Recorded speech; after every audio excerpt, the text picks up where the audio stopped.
Hello friends, आज हम discuss करेंगे सेक्शन 54 इंडियन पिनल कोड के बारे में। Section 54 Indian penal code commutation of death sentence की बात कर रहा है और हम आर्टिकल 72 एवं 161 में भी पढ़ते हैं, जो कि राष्ट्रपति और राज्यपाल को कॉन्स्टिट्यूशनल राइट मिला हुआ है। एक तरीके से उन्हें पावर मिली हुई है कि डेथ पेनाल्टी को या किसी अदर सेंटेंस को कैसे वो कम्यूट कर सकते हैं, रिमिट कर सकते हैं या फिर सस्पेंड कर सकते हैं। यहाँ तक कि उन्हें पार्डन की पावर डेथ सेंटेंस को भी किसी अदर इम्प्रिजनमेंट में या फाइन में तब्दील करने का उन्हें राइट है या उन्हें पावर है। तो हम आज देखेंगे सेक्शन 54 के बारे में। सेक्शन 54 क्या कहता है? According to section 54, commutation of sentence of death in every case in which sentence of death shall have been passed, the appropriate government may, without the consent of offender, commute the punishment for any other punishment provided by this code. इस code द्वारा provided जो भी punishment है, दोस्तों हमने देखा था section 53 में कि हमारी इंडियन पिनल कोड कितने प्रकार के पनिशमेंट प्रोवाइड कराता है। तो एक बार हम फिर नज़र डालते हैं सेक्शन 53 पे। 5 प्रकार के क्लॉज तो 6 दिए हुए हैं, लेकिन थर्ड क्लॉज रिपील कर दिया गया है। केवल 5 प्रकार हैं हमारे इंडिया में पनिशमेंट के।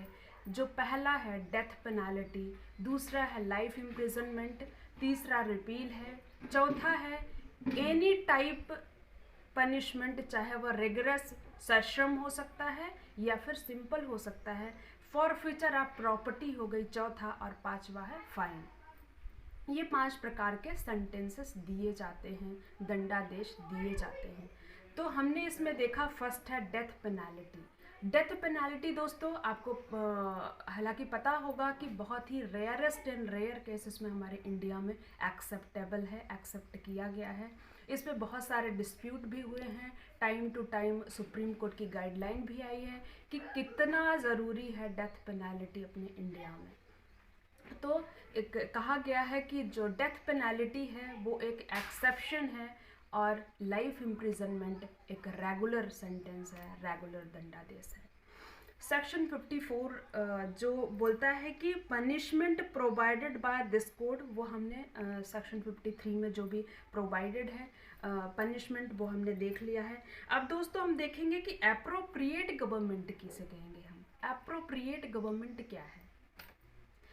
सेक्शन 55A में एप्रोप्रिएट गवर्नमेंट को डिफाइन किया गया है, जो कि उसमें बताया गया है कि एप्रोप्रिएट गवर्नमेंट से तात्पर्य है हमारा सेंट्रल गवर्नमेंट या फिर स्टेट गवर्नमेंट। तो सेंट्रल गवर्नमेंट कब इस डेथ पेनाल्टी को या किसी अदर सेंटेंस को कम्यूट कर सकेगी या पार्डन दे सकेगी, जहाँ तक संघ की कार्यपालिका शक्ति का विस्तार होगा या फिर कहीं मृत्यु दंडादेश अंतर्वलित होगा, वहाँ केंद्रीय सरकार को, जो कि उसका हेड राष्ट्रपति होता है, तो राष्ट्रपति को सेंटेंस को कम्यूट करने का पावर है, डेथ पेनाल्टी को कम्यूट करने का पावर है।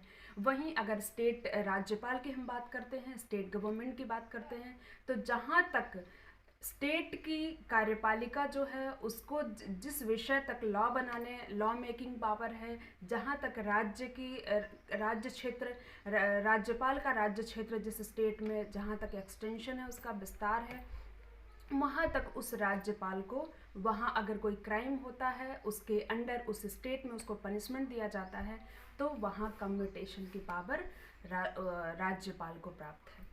सेक्शन 54 जो है ये बताता है कि विदाउट अफेंडर के कंसेंट के बिना, उसकी सहमति के बिना, जो एप्रोप्रिएट गवर्नमेंट है उसे शक्ति है कि उसके मृत्यु दंडादेश को किसी अन्य सेंटेंस में तब्दील किया जा सकता है या फिर कम्यूट किया जा सकता है। तो दोस्तों इसमें ये नहीं बताया गया है कि मृत्युदंडादेश को किस कारावास में तब्दील किया जाएगा। ना तो ये लिखा है कि आजीवन कारावास में, ना ये लिखा है कि किसी अदर कारावास में, मतलब कि उससे छोटे कारावास में।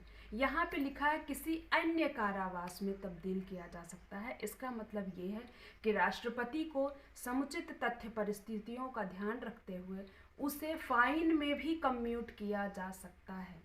परंतु हम केवल यहाँ तक सीमित नहीं रहेंगे। एक CRPC में भी कुछ सेक्शन दी हुई हैं, 432, 433, 433A। वहाँ पे कुछ लिमिटेशन बताई गई है कि अगर डेथ पेनाल्टी को राष्ट्रपति को किसी अदर कारावास में, राष्ट्रपति को राज्यपाल दोनों को किसी अदर कारावास में तब्दील करने का राइट तो है, लेकिन 433A कहता है कि डेथ पेनाल्टी को अगर आपने लाइफ इम्प्रिजन में, जनरली लाइफ इम्प्रिजन में ही प्रैक्टिकली तब्दील किया जाता है, तो अगर लाइफ इम्प्रिजनमेंट में आपने तब्दील कर दिया है तो फिर उसको कम से कम 14 वर्ष तक कारावास भोगना ही पड़ेगा।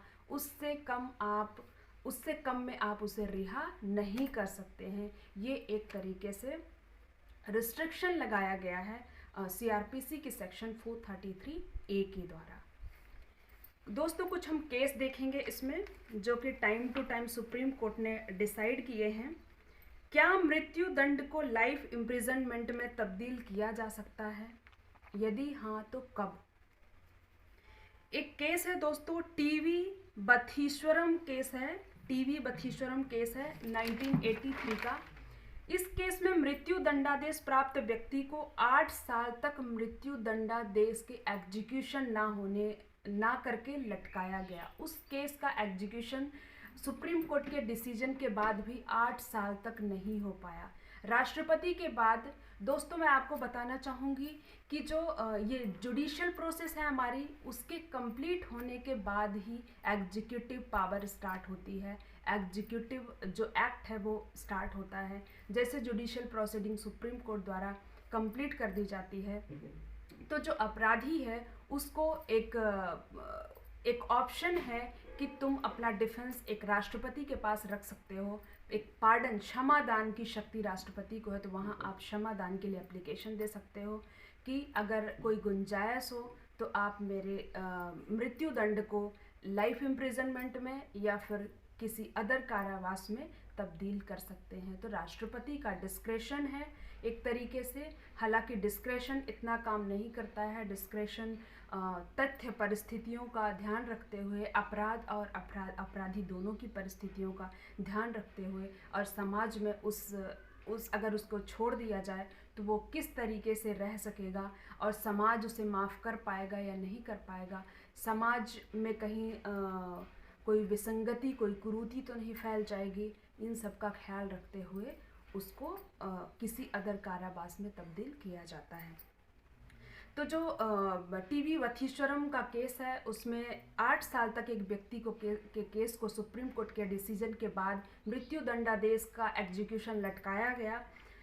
अब वो एप्रोप्रिएट गवर्नमेंट के पास यानी कि राष्ट्रपति के पास वो जाता है और उसने अब एक एप्लीकेशन दिया कि हम 8 साल से घुट घुट के मर रहे हैं, यानी कि रोज़ हम छड़ मरते हैं। इस टेंशन में हमारी दिमाग की हालत इतनी ख़राब हो चुकी है 8 साल से कि आज नहीं तो कल हमें मृत्यु दंड दिया जाएगा या लटका दिया जाएगा। तो इतना डिले होने के बाद क्यों न हमारी सज़ा को किसी अन्य कारावास में तब्दील कर दिया जाए। सुप्रीम कोर्ट ने इसमें ध्यान दिया और उसने बोला कि ये अगर 2 साल से ज़्यादा किसी केस को सुप्रीम कोर्ट के डेथ पेनाल्टी के बाद अगर 2 साल से ज़्यादा किसी व्यक्ति के पनिशमेंट को लटका के रखा जाता है, डेथ पेनाल्टी का एग्जीक्यूशन नहीं हो पाता है, तो उसकी सज़ा को किसी अन्य सज़ा में या उम्र कैद में तब्दील कर देना चाहिए। परंतु Sher Singh versus state of Punjab का केस आया। उस मामले में सुप्रीम कोर्ट ने कहा कि निश्चित रूप से विलंब का ध्यान रखा जाना चाहिए, परंतु हर मामले में पूर्वोक्त केस की तरह मीन्स की बथीश्वरम के केस की तरह 2 साल से ज़्यादा अगर डिले हुआ है केस में तो उसे उम्र कैद में तब्दील कर देना या मामले को निरस्त कर देना वैलिड नहीं माना जाएगा। दोस्तों एक इसके बाद एक 1989 में केस आया, Triveniben versus state of Gujarat का केस है। इस मामले में भी बथीश्वर स्वामी के केस की गाइडलाइन को निरस्त कर दिया गया और कहा गया कि मृत्यु दंड के एग्जीक्यूशन में कितनी भी देरी क्यों न कर दिया जाए, उसके लघुकरण की समय सीमा नहीं होनी चाहिए, बल्कि विलंब का कारण क्या है, जुडिशियल प्रोसेस में विलंब हुआ या फिर एग्जीक्यूटिव प्रोसेस में विलंब हुआ, इसकी प्रॉपर जांच होनी चाहिए।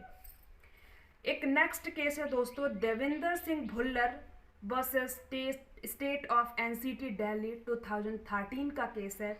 इस मामले में कहा गया कि मात्र इस आधार पर कि मामला 8 साल से लटका हुआ है, राष्ट्रपति के पास लटका हुआ है, और जो अफेंडर है, जो अक्यूज्ड है, वो टाडा के केस में या किसी आतंकवाद संबंधी केस से रिलेटेड केस में उसे मृत्यु दंडादेश दिया गया है।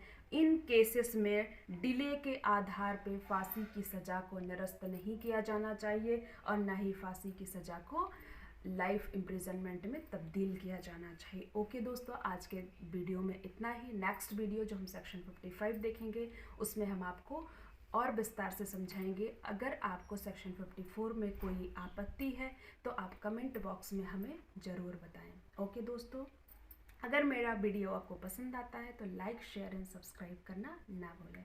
Okay, bye bye.